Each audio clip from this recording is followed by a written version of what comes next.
Hey guys, so if you're new around here, welcome to my channel. I hope you enjoy this video and that you stick around for more. If you've been around, welcome back. Good to see you again. Thanks for tuning in. I want to talk to you guys about pens. I am completely obsessed with pens, and so are most journalers on YouTube, not on YouTube. We're all kind of obsessed with pens. But one of the things that I realized when I first kind of dived into the journaling community is that there was so many pens. It was overwhelming, and I felt like I had to have all these pens to make these cool spreads and to do this cool writing. And it just felt like if I didn't have all the pens, then I couldn't do it. And I've heard that expressed by many people in my personal life when I show them my journal, and they're like, "How did you do that? Oh, I can't have that many pens. Oh, that's too expensive. That's too complicated, etc., etc." And it's just overwhelming. And so I wanted to go through and talk about some of the different types of pens, why I bought them, what their purpose is in my journaling life, and kind of show you some of the pens that I use on a daily basis. But I also wanted to take the time to say that you don't need all of the pens. There is definitely one particular type of pen that I bought early in my journey, and I won't say that I regret buying them, but I actually don't use them nearly as much as I thought I would. And when I bought them, I thought this was like the must-have pen. Like, I could not foresee myself journaling or doing a bullet journal or anything related to journaling without these pens. And honestly, they're completely overrated. So you can do the same things. Like, people use the CRAYOLA super tips. I'm not going to show those in this video because I don't have them. But people use just regular gel pens. Some of the pens that I use are from the Dollar Tree. You don't need to get complicated. And I wanted to put that disclaimer up front before I show you all of these pens, because it can get overwhelming. And as we go through the pens, like I said, I will tell you why I chose each type of pen, what my favorite type that I've come across so far is, and why, I guess, what benefit they give me when I'm journaling. And so without further ado, let's jump into all of these pens that I own. Okay, let's start off with brush pens because they're the most talked about in the journaling community. I have 4 types. The Tombow dual brush tip pens. I have the Tombow FUDENOSUKEs, which are kind of like smaller versions of the brush pens or the dual tip pens. I also have the MONAMI Plus Pen 3000. Technically, this is not a brush pen, but I'm including it here because I really like them and they actually can function as a brush pen. So we're going to include them with brush pens, but they're also fine liners. And then I have the Zebra MILDLINER brush pens. Now, I started off with brush pens because I felt like they were must-haves. That's what all of the journaling videos will have you believe. I bought the Tombows first, the large Tombows, and then I bought the FUDENOSUKEs. Now, the FUDENOSUKE black pens come in 2 different types. You can get the hard tip or the soft tip. And you can't really tell the difference when you look at the tip, but when you write, you really can. And as you're learning to do brush lettering, I will say I do agree with people that the Tombows are great to start with, and that I definitely was able to perfect my handwriting with these particular pens. You will have to decide for yourself whether you like the hard tip or the soft tip when it comes to the smaller Tombows. Personally, looking back, I see the hype, but I don't see the hype about Tombow, particularly the large brush pens. They come in a lot of colors, which is nice, but they're such large brush pens that I find it very hard to write small lettering. So for instance, the size that I'm writing in the video, it took me a long long time to be able to write that small with a Tombow. And even now, it's still kind of difficult. Also with the Tombows, you're supposed to use smooth paper. You should not use them on any type of rough paper. And I'm not entirely sure what that means because I just buy regular paper. And my paper may not be as smooth as it's supposed to be. So I have had a lot of fraying with my Tombows, which really sucks for the amount that I paid for them.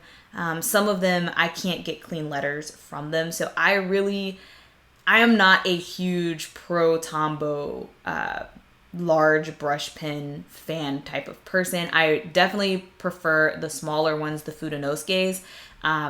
That's what I use more often than not. And then I ended up buying these MONAMI brush pens kind of on a whim. And I found that I really like them. They're a little bit more difficult to use than the Tombows. As you'll notice, they don't always look like brush pen style as I'm writing because I was still getting the hang of them. But once I got the hang of them, they really do write almost just like a regular brush tip pen. They're a little thinner than a Tombow would be, but they're so much cheaper and you get so many more color options. And they double as a fine liner. So I definitely have a soft spot for those. And I think they're great for beginners that don't want to make that investment. And of course, the final type that I have is the zebra mild liners. They also write large like the Tombows. They're less colors. And some of those colors are very neon-like. But I like those too. They have a very nice feel to them. Now on to the fine liners, right? I mentioned fine liners. I have the STAEDTLER TRIPLUS fine liners. Those are the first ones I bought. And then after that, I moved on to the Pigma Microns, which I really like them for different reasons. And then I bought the Pilot Friction Erasable fine liners. I got sick of using the Pigmas and the STAEDTLERs and making mistakes and then having to wipe them out, or having to use pencil and then go back. So I wanted something that was erasable. And then I bought the Creative Devotion pens on a whim. I really don't know why I bought them, to be honest. The main difference in these is the color selection and the type of ink. So I mentioned that I like the Pigma Microns for very different reasons than the STAEDTLERs. I feel like the STAEDTLERs have better color, and pardon me for miswriting the name over and over in this video. I clearly cannot spell, but I love the colors of the STAEDTLERs. I feel like they're much more vibrant, and I really like that. However, the Pigmas have archival ink, which is a game changer. So I used a STAEDTLER to write on a label that I have on kind of like drawers in my study room. And it's getting a lot of sun. And within less than a year of me writing it, it's faded completely. I can't even read it. And so I can only imagine 10 years from now when I look at my journals where I've been using the STAEDTLER pens versus where I've used the Pigmas. There's definitely going to be fading and changes of color and things like that. So I definitely prefer the Pigmas for longevity, but the STAEDTLERs for overall color. The Pilot Frictions are actually pretty decent. They're not as saturated as I would like them to be in terms of what they look like, but they erase very well. So that's a pro. When I'm not using those, I use gel pens, right? So typical 90s style gel pens. I have the Sakura Jelly Rolls. I have this Walmart brand of gel pens, and I have PAPERMATE INKJOYs. And I just have a ton of gel pens. The color selection for gel pens seems to be a lot larger than that of fine liners. But in terms of how I use these pens in my journal, I use them exactly the same way.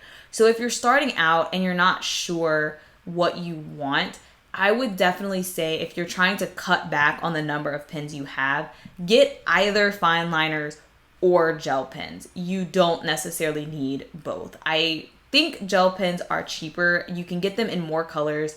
However, gel pens typically have a smear factor, and they also typically will have a bleed through factor that fine liners don't have. So if you're a lefty, you may prefer the fine liners. Now, the other thing about gel pens, if you just saw, I showed like the little pen thing where it had like bubbles of air in it. Gel pens don't always write with the most smooth consistency. And I've noticed that my handwriting is typically worse with gel pens. So if you're ever watching me write, you'll see that I may have very neat handwriting with a ballpoint pen or with a fine liner, even with a brush pen. And then all of a sudden when I pull out my gel pens, my handwriting starts to get a little wobbly. And some of that's with how the ink flows out of the pen. Some of that's how the nib of the pen is. And I've found even within my gel pens, I typically, when I try, I can write better with the Sakuras, especially since they have the 06 nib versus the 08 versus the 10 nib. And then the Walmart brand that I have a lot more trouble. And those pens actually had more ink problems where you don't get a consistent glob of ink all the time. So it may not write for a little while and you have to try to make it right. But of my gel pens, I would definitely say the PAPERMATE is the easiest to write with. It has the least amount of colors though. That being said, that's something that I think is personal to each journaler. Some people are going to journal with the same color over and over again. Some people don't like a lot of color in their journals, and other people want all the colors. And so when you're looking at fine liners and gel pens, I think that's something you should think about for yourself. Do you really want to write with 74 different colors? Are you going to use 74 different colors in your journal, or do you only need 10? Because that really changes the game. Now, ultimately, when I did the math, the Sakuras that I bought were probably the cheapest pens because I bought them in bulk. However, up front, that cost seems more. So I spent about $50 for the pack of 74, and that works out to about 30 cents per pen, which is actually cheaper than, say, the PAPERMATEs or the Walmart brand pens that I got.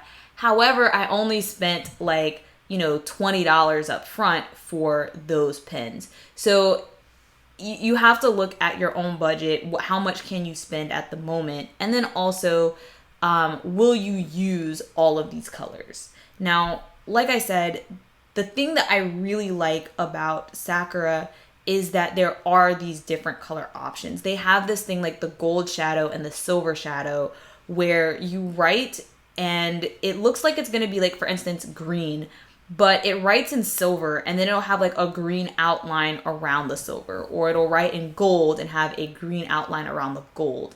And I really like things like that.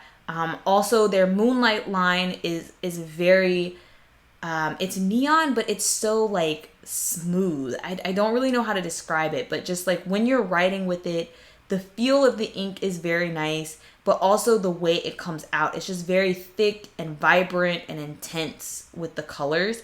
And that's really what I love about Sakura. The PEN+GEAR Walmart brand pens that I brought, I like the color options, and they have a teal, which Sakura does not, and teal is my favorite color. So they get all the bonus points for having teal. I like their color options, and the pens that write well, write very well. However, I have noticed that some of them are a little skippy and the ink doesn't flow as smoothly.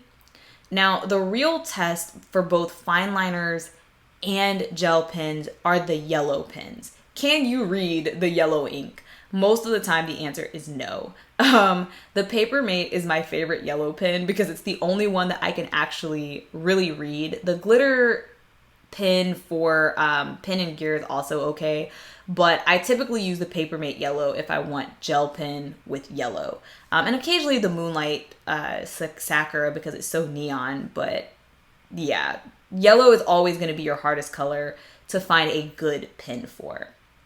Now here, as I write with the red, it reminds me of what I said earlier about knowing yourself and knowing the colors you're going to use. Red is my least favorite color, and I don't use red gel pens that often. So it's ironic that I have so many red gel pens, but you'll notice I have less red gel pens than, say, purple or green or blue.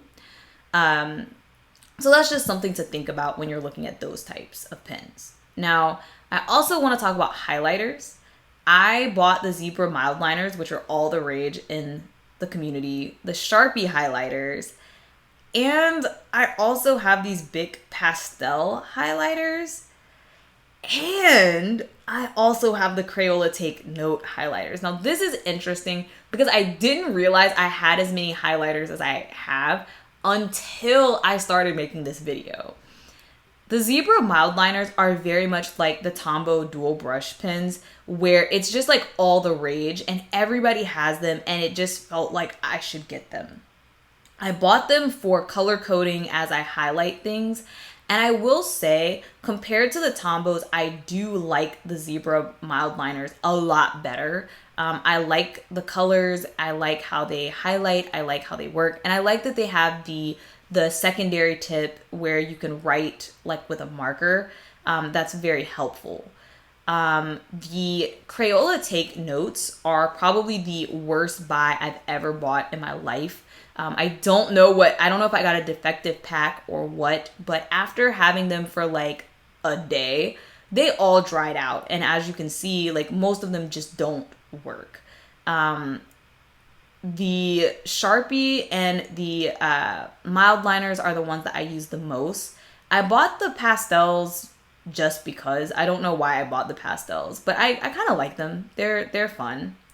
And the last type of pens that I bought, I didn't know what to put these under. I just bought these. These are the Clean Color Dots, and they are my new favorite pen.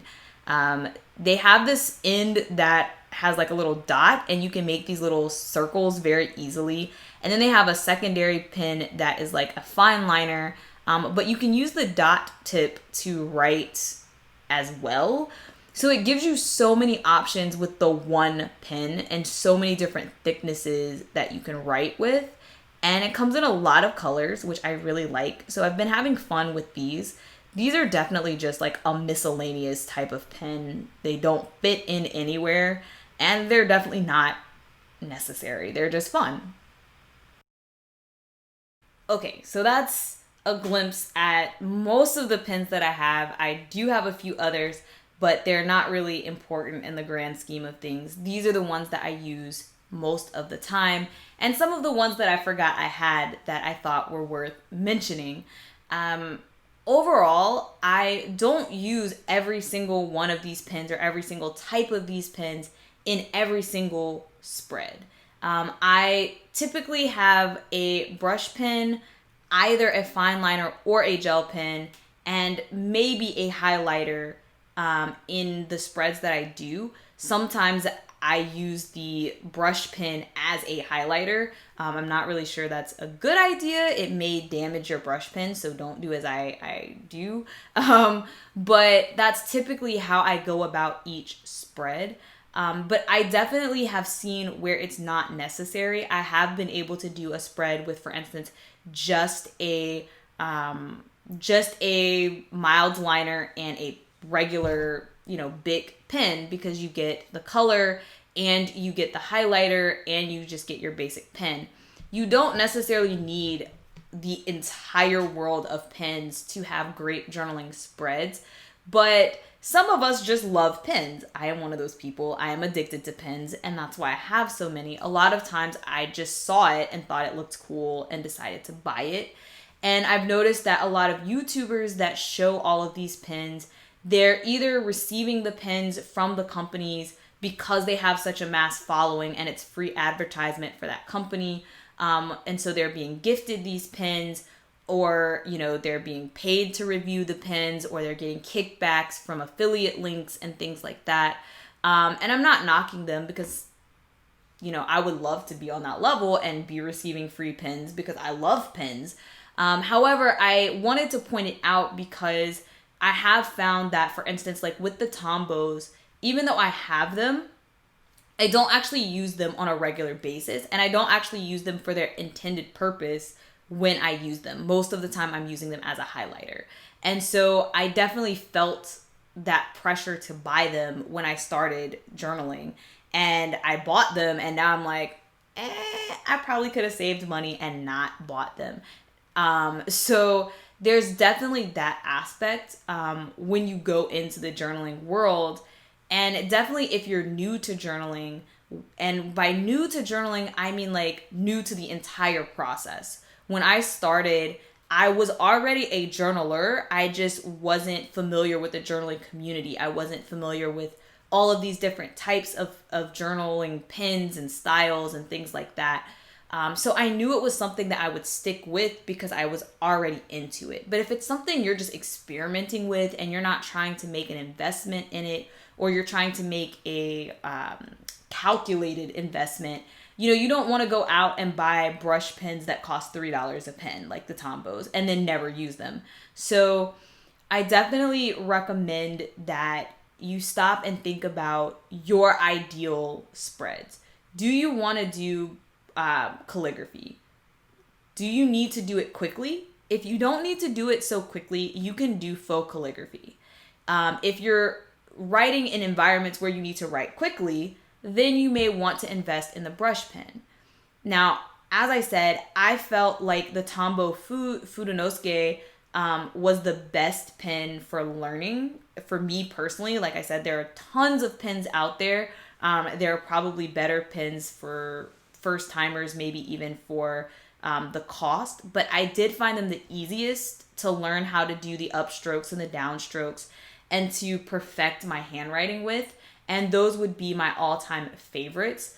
They have a limited number of color, and they are still a little bit more on the pricey side. I do think that the Monamis are a great counterpoint. They are a little bit more difficult to use. However, they come in way more colors and they're much cheaper. So in terms of an investment, it may be a better bang for your buck.